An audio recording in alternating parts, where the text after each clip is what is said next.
10 मई 2025 शाम 7 बजे शनिवार को नागपुर गांधी बाग तहसील पुलिस स्टेशन की वरिष्ठ पुलिस निदेशक सुभांकी देशमुख और वरिष्ठ आला अधिकारियों ने मिलकर नागपुर मोमिनपुरा दुकानदार संगठन और मोमिनपुरा दुकानदार नागरिक और मोमिनपुरा के मुख्य रहवासियों के साथ मिलकर एक जरूरी मीटिंग बुलाई। इस मीटिंग का उद्देश्य रहकर नियम अनुसार कायदा सुरक्षित का पालन किया जाए, यातायात व्यवस्था का पूरा ख्याल किया जाए, यानी ट्रैफिक का उल्लंघन न किया जाए, रोड पर अतिक्रमण न किया जाए, दमकल विभाग और एम्बुलेंस निकालने की सुविधा की जाए। वरिष्ठ पुलिस निरीक्षक सुभांकी देशमुख ने कहा कि सभी दुकानदारों से मैं सूचित करती हूं कि आप अपनी अपनी दुकान के सामने डिब्बा बनाकर जगह किराए पर ना दी जाए, गवर्नमेंट की जगह है वह। और उन्होंने कहा कि अगर कोई भी नागरिक अगर कायदा सुरक्षित नियम अनुसार का उल्लंघन करता है तो हम उसे पर सख्त से सख्त कार्रवाई करेंगे। और उन्होंने कहा कि ऑटो चालक मालक जो अवैध ऑटो में सवारियां भरते हैं और बीच सड़क पर रोक देते हैं, उनको भी चाहिए कि ऐसा बिल्कुल भी ना करें। अगर कोई भी ऑटो चालक मालिक ऐसा करते हुए हमें मिलता है तो हम उसे पर सख्त कार्रवाई करेंगे। वहीं पर वरिष्ठ पुलिस की रक्षक शुभांगी देशमुख ने कहा कि ऑटो चालक मालक को चाहिए कि ऑटो का यूनिफॉर्म ड्रेस पहनकर ऑटो चलाएं, आरटीओ से जो बैच मिलता है वह पहनकर ऑटो चलाएं, यातायात व्यवस्था का पूरा ख्याल और पालन करते हुए गाड़ी चलाएं। पर चलिए सुनते हैं और क्या क्या आदेश तहसील पुलिस स्टेशन से वरिष्ठ पुलिस निरीक्षक शुभांगी देशमुख ने दिया। मोमिनपुरा दुकानदार संगठन और मोमिनपुरा दुकानदार नागरिक और रहवासियों के लिए प्राप्त जानकारी के अनुसार खबर यह भी मिल रही है कि मोमिनपुरा के अलावा गोलीबार चौक, हंसपुरी में वह हॉस्पिटल जैसे अन्य एरिया जो तहसील थाना अंतर्गत में आता है, यहाँ पर भी अवैध आती गति और अतिक्रमण, रात भर दारू की दुकान चालू रहती है, जिस परिसर के नागरिकों को तकलीफ का और मुसीबत का सामना करना पड़ता है। वरिष्ठ पुलिस निरीक्षक शुभांगी देशमुख से यही नागरिकों की विनती है कि आप ऐसे अन्य एरिया पर भी शक्ति बर्प और सत्य कार्रवाई करने का प्रयास करें।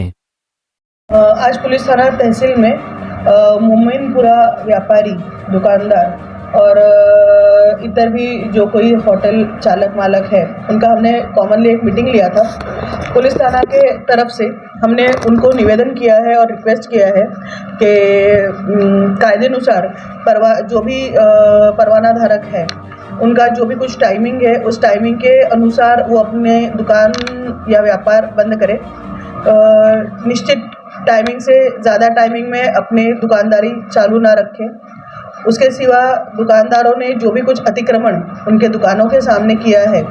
वह अतिक्रमण वो कम कर दे ताकि रास्ता आवागमन के लिए खुला हो जाए। उसके सिवा जो ऑटो वहाँ पे रास्ते पे रहते हैं वो कृपया रास्ते पे कहीं पे भी अपने ऑटो ना लगाते हुए ऑटो स्टैंड पे लगाकर सवारियों के लिए वेट करें। ऑटो चालक जब ऑटो चलाएंगे तब संपूर्ण लाइसेंस, ऑटो के कागज पत्र उनके पास रहे, यूनिफॉर्म उन्होंने परिधान किया हुआ रहे और जो उनको बैच आरटीओ से मिला हुआ है वह बैच वो परिधान किए हुए रहे। उसके सिवा जो होटल और लॉजेस चालक है उनको यह सूचित किया गया है कि नियमानुसार उनको जो भी कुछ प्रवासी उनके होटल में निवास करने के लिए आ रहे हैं उनके जो लीगल डॉक्यूमेंट्स देखकर लेकर प्रवेश देना आवश्यक किया गया है, वह सारे डॉक्यूमेंट्स लेकर ही उनके रजिस्टर में नोंदणी करने के बाद में वो प्रवासियों को रूम अवेलेबल कराए। किसी भी व्यापारी, दुकानदार या होटल लॉजेस चालक को कोई भी व्यक्ति का वर्तन अगर संदिग्ध लगता है, संशयित लगता है तो वो कृपया पुलिस से संपर्क करें। मोमिनपुरा पूरे क्षेत्र में जो रहिवासी और व्यापारी दोनों तरीके से क्षेत्र है वहाँ पे कोई भी इलीगल एक्टिविटी अगर होते हुए वो देखते हैं तो वह तुरंत हमें संपर्क करें। इसलिए हमने हमारा मोबाइल क्रमांक भी सभी में प्रसारित किया है और उसी के साथ में पुलिस का हेल्पलाइन नंबर जो 112 है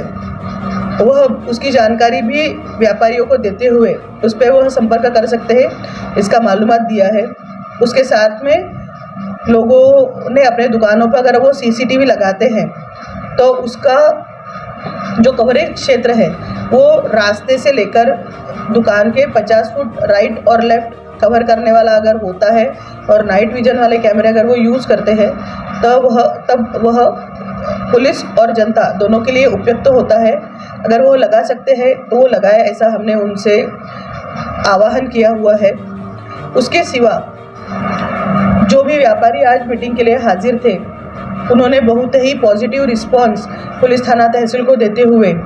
वह पूरी तरीके से पुलिस थाना तहसील को सहकार्य करेंगे, ऐसा बोलकर नियम का पालन करेंगे, इस तरीके से आश्वस्त उन्होंने किया है। मैडम, इसके अलावा मोमिनपुरा के अलावा जैसे हंसापुरी एरिया है, तो हंसापुरी में भी अतिक्रमण और ट्रैफिक को लेकर बहुत तकलीफों का दिक्कत होती है। गीतांजलि वगैरह को लेकर ड्राइवर वगैरह भी रहते हैं, तो इनको भी कुछ आपने गाइडलाइन दी है क्या? बराबर है। हमारा रोज हम हर क्षेत्र के जगह पर हम हमारा मीटिंग कर रहे हैं। कल भी हमारा मीटिंग खदान एरिया में किया था, जो हंसापुरी और चूड़ी मार्केट और इत्यादि वो जो ट्रैवल्स गीतांजलि का पॉइंट बोल रहे हैं उससे लग कर है। वहाँ की जनता के भी हमने जो प्रश्न थे वो उसका सुनकर पेट्रोलिंग के लिए उन्हें आश्वस्त किया था, और जो गीतांजलि ट्रैवल्स और पूरा रास्ता है वहाँ का भी मीटिंग भविष्य में हमारा नियोजित है। इसी तरीके से इसके पहले भी हमारा टिमकी एरिया में भी जो मीटिंग हुआ है वहाँ पे के स्थानिक लोगों को, स्थानिक रहवासी, स्थानिक जो व्यापारी है उनका मीटिंग लेकर उनको भी सूचना दी गई है। इसके बाद हम गीतांजलि ट्रैवल्स पॉइंट के जो ट्रैवल्स के व्यापारी है, उसके सिवा इतर भी जो तहसील थाना के अंडर में आने वाला जो व्यापारिक क्षेत्र है, जहाँ जहाँ टप्पे टप्पे से यह सारी चीज़ें हम एक एक जो एरिया है उसको कवर करते हुए सबको इसी तरीके से मीटिंग लेके वो नियमों का पालन करें, कायदे का पालन करें, इसकी सूचनाएं करने वाले हैं और उनसे भी कायदेशीर कृति की पालन करने का आह्वान करने वाले हैं। है ना, एक जानकारी ये थी, बहुत महत्वपूर्ण सवाल था मेरा ये कि सिविल रोड पर जो लोग ड्रिंक एंड ड्राइव करके गाड़ियाँ चलाते हैं और किसी परिवार का चिराग बुझा देते हैं और फिर उसके बाद घटनास्थल पर पुलिस को पहुंचने में थोड़ा टाइम लगता है क्योंकि कंट्रोल रूम में फ़ोन कराया जाता है जब, लेकिन उस बीच अगर पुलिस अगर नाकाबंदी रहे तो आरोपी को पकड़ने में कैसा रहेगा? आपका ये कथन सही है और नाकाबंदी बारंबार हमारे तरफ से पुलिस प्रशासन की तरफ से लगाई जाती है, लेकिन पूरा एरिया नाकाबंदी में कवर करना बहुत बार निश्चित हमारे लिए पॉसिबल नहीं होता है, क्योंकि हमारे पास में पुलिस प्रशासन लिमिटेड है। किसी एक एरिया में हम नाकाबंदी कर आने वाले जाने वाले जो वाहन रहते हैं उनके कागज पत्र चेक करना, नियमानुसार उन्होंने गाड़ी चलाने के लिए उनको प्रवृत्त करना और चालान कार्रवाई करना, ये सब चीज़ें करते रहते हैं। पर पूरी एरिया में हर जगह पर, हर रास्ते पर नाकाबंदी करना फिजिकली पॉसिबल नहीं है। तो नागरिकों को हम आपके द्वारा यही आह्वान करते हैं कि वो लोग नियमों का अगर पालन करेंगे तो वो भी सेफ रहेंगे और पूरा परिसर भी सेफ रहेगा। सभी जगह पेट्रोलिंग लगता ही है, पुलिस थाना क्षेत्र में पेट्रोलिंग चालू ही रहता है, लेकिन अभी आप समझ लीजिए कि पुलिस थाना तहसील में हमारा वर्किंग स्ट्रेंथ है वो है 119,